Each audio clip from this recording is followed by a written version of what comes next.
So, ayun na nga, nag-aalmusal na nga ako. Ayan, ang gulay.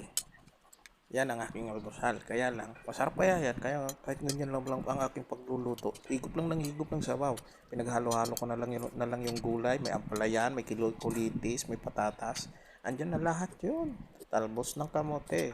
Pero wala yung sahog ha. Meron din yan talong. Kaya yan, sarap na sarap ako sa kain. Nung niluto ko yan, nilagyan ko yan ng bagoong yung sabaw.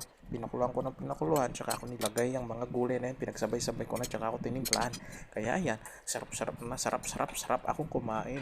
Ay, sarap talaga ng talong. Tapos lalo na pag may hinangatakan sili. Ay, nako, pag gulay talaga. Alam mo na naman yan. Pagkatapos mo na naman kumain, diretso ka na naman sa, ayan. Kaya nga lang, pagkakain kayo niyan, dapat matibay mga sikmura nyo. Kasi pagkain mahirap yan. Kaya kung yung mga mayayaman dyan at ayaw kumain yan, ay ba, thank you na lang. Kaya kayong mga bata, kumain kayo ng mga gulay-gulay ha. Pag puro karne, tingnan nyo ang kinakain ko. Oh. Pinaghalo-halo ko na yung mga nakita ko sa garden ko. Yung patatas nakita ko sa rep yan, hindi yan sa garden ha. O ayan, di ba? Sarap na sarap akong kumain. Ay, naku, pag yan talaga sinabawan, na gulay, na pinigaan ng bagoong. Ay, naku, sarap talaga kainin yan. Kaya huwag kalimutan mga bata, kumain ng gulay. Araw-araw, huwag puro karne. Okay? Bye-bye! Ang sarap kumain.